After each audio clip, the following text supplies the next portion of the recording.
Tonight, a week-long investigation into your driving habits, your driving psyche, and whether you even understand the rules of the road. There is one thing, though, that drives commuters to distraction: traffic jams. So how much would you pay for a clear run? $5, $10 a day? Well, on Friday, you start paying whether you like it or not. That's an extra 5 cents a litre of petrol. Traffic experts say, though, that's not enough. The future, they claim, is user pays. Toll roads. Well, Auckland's mayor's all for them, and he's not just talking new roads. Dick Hubbard has some radical new ideas which he unveiled to Robin James.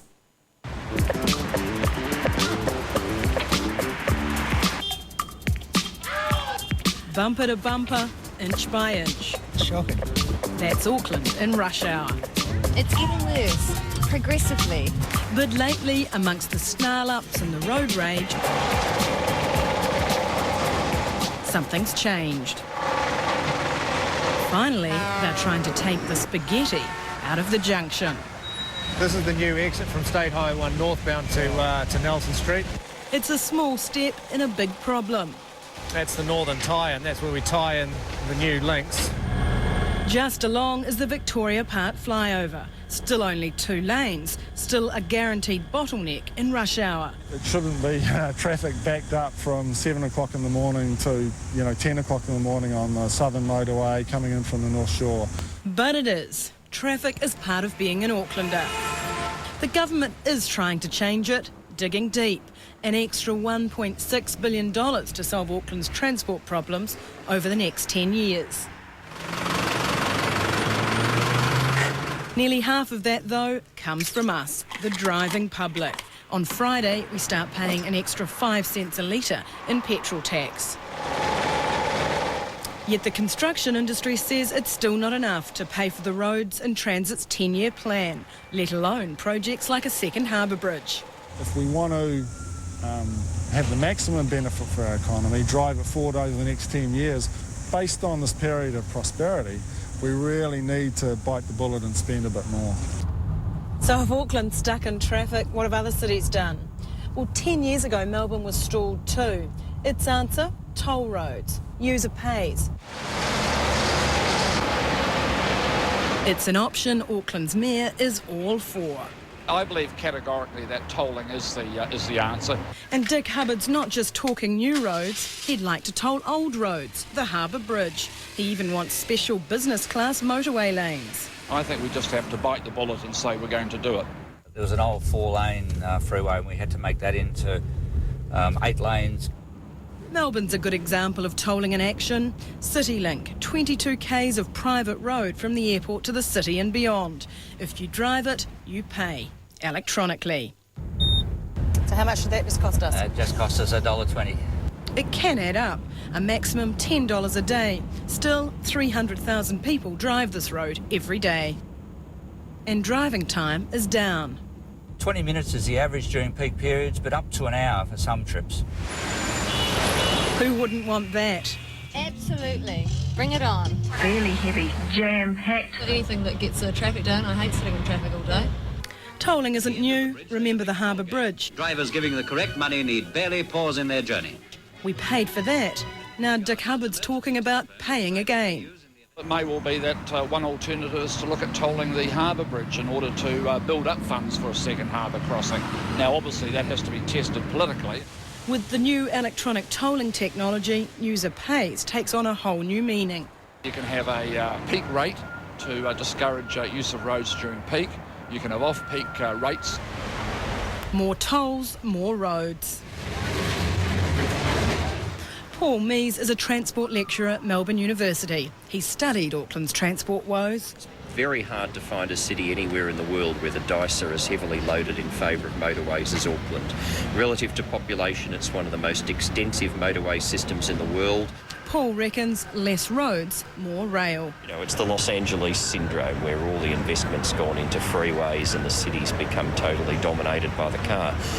The difference is in Los Angeles, they are now trying to rebuild their rail system because they've finally realised that it doesn't work.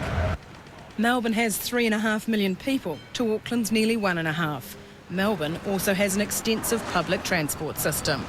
If we were going to have tolls, they should have been designed to deter car travel and improve public transport rather than to fund new roads. Mayor Hubbard says he wants investment in rail and he wants new roads. His most controversial suggestion, special fast lanes on a few busy roads. You take 1 or 2 fast lanes, you put them on limited access, and then you charge a toll just for those lanes, so that if people want to go from point A to point B faster, then they pay a toll premium. It's the equivalent of a business class lane. Well, there won't be the bells and whistles that you get with business class. It will be all about speed. But yes, it is a vaguely similar concept. In Melbourne, there was an initial outcry to tolling. There were elements of the community that were, I suppose, outraged in a sense about it, but it's a very small community. And it's heavy from the Simon Street southbound to Kaiwa. This sounds inevitable. People with money will get where they want to get quicker. I think we paid too much. We got all these registration and all that. It's all about equity. If you're already paying petrol tax, should you have to pay tolls as well? I think it's very important that you don't see tolls as taxes. Rather, you see them as part of a cost benefit. You pay $5 and for that you get something that you haven't got now that actually saves you money. A government committee is grappling with tolling issues right now. As it debates, Aucklanders remain stuck in traffic. Of course, though, you can't toll without the government getting involved, and one of those task forces is doing its bit right now on this whole tolling issue. Ultimately, though, for Dick Hubbard's plan to work, he's got to convince you and me. Plus, there has to be an untolled alternate route, which is where Dick Hubbard's business class lanes could work on the motorway. The only toll road in the country is Route K in Tauranga, and a special law was passed for that one. Well, coming up, the big man who's making a big difference in an impoverished area of South Auckland. You probably haven't heard of him, but he's helping keep kids out of trouble. They need someone to listen to that. Because a lot of the kids that I know that are going through turmoil in their lives, and no one to talk to. And someone who not only listen, but someone who will understand. Sally Paia gets things done without a fuss. Fortunately, though, he makes a fuss of kids in some of the poorest parts of Manukau City. There, pretty much everyone knows Sully. He's the guy who runs the gym, the dance group, the school, and gets bikes for the kids. For the past 25 years, Sully's been begging and borrowing to keep things going. Now, he's been given some official recognition, the inaugural Dame Curry Award for making a significant contribution to the well-being of young people. Mark Hannon with Sully Paia.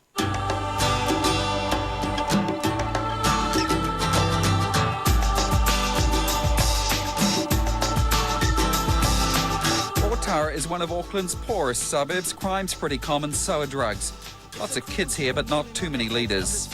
It began in 1993 at the back of my house with this 4 young person from the probation department that was referred to me. Sully Paia has 3 kids of his own, but he's become dad, uncle or big brother to dozens more. And I taught him how to weld, and then we started collecting bits and pieces of offcuts of metal, fence post, anything we can find, and we build weightlifting and bodybuilding equipment, and that's how this came about. How fast can you go, man? Today, Sully runs one of the best equipped gyms in South Auckland. Plus, there's a place for school dropouts and others who have fallen through the cracks. Did you do exercise when you were in prison? No? Just watch your fingers. He's Pied Piper to dozens of young kids. It's my way of connecting with the neighbourhood. Okay, it's considered one of the at-risk neighbourhood in Otara. The Cross Power Ministries Trust is half a dozen enterprises run by one man. How much have you lived so far? But Sully isn't here for a big wage or for the glory. For 25 years, he's been quietly working with young people in Manukau City. We borrow, we beg, we have some support from government agencies. He doesn't ram God down their throats. He doesn't make threats. Sully's approach is softly, softly. It's a case of been there, done that. I went through hell. That's the only qualification I had, is that I went through it and came out of it. He's talking alcohol abuse and violence, common stuff in Otara. I know what it's like to live without a dad. I know what it's like to live without role models. He sees role models as important. If you live with alcoholics, you'll become an alcoholic, and that's where I've been. You live with drug dealers, you'll end up being a drug dealer. And so that's where these guys are. He says you've got to get them young, target the kids before they get interested in booze or drugs. He gets them after school, a trailer loaded with bikes heading into some of the roughest streets. One of the reasons why they want to help out because they want to ride bikes. But these are kids who don't have their own bikes. These aren't flash, but they're still a big treat. The bikes were most of them from the rubbish collection that we've collected. And other bits and pieces that you see around here, the pool tables were, again, was recycled. Okay, I need somebody to work with me, okay? Okay. Kids wanting to impress the guy who often has to stand in for their own father. They need someone to listen to that. Because a lot of the kids that I know that are going through turmoil in their lives and no one to talk to. And someone who not only listen, but someone who will understand. Big issues is violence in the home, drugs, bullies in school. Jason Lafiale is a local cop. He first met Sully as a teenager and is now on the board of Crosspower. Yeah, he's just been there. People have come and gone, but Sully's just been working quietly behind the scenes, you know. Sully's in his 50s and thinking about slowing down, handing some of the load to his 16-year-old daughter, Enola.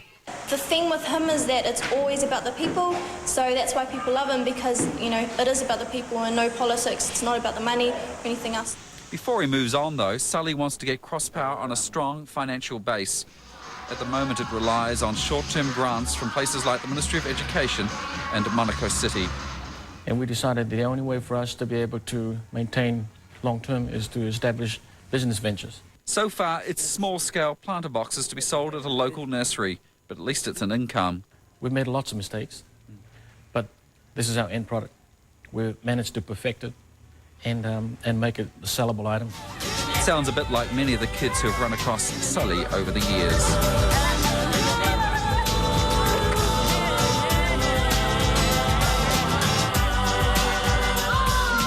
Sully and Enola aren't the only ones helping the kids of Otara. Sully's army at Crosspower's got around 20 volunteers, all are like Sully. They're doing it for the love, certainly not for the glory. Well, I'd like to update you now on a story we ran last month. It's about Tanea and Jamie, whose baby died after being fed contaminated milk at Waikato Hospital. Linnea Bailey was a preem baby. Her family are accusing the hospital of negligence after staff fed her contaminated formula. They say New Zealand ignored repeated international warnings not to use powdered milk in antenatal units. Well, now the family's the victim of just another ghastly mistake. They received this document from the Health and Disability Advocacy Service. It's a consumer survey. It's a satisfaction survey, and it was addressed to Linnea, the baby herself, asking her to score their performance.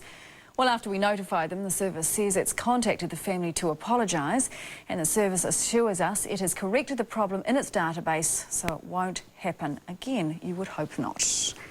Well, now to tomorrow night and the 111 police emergency system. Today it's under scrutiny once again.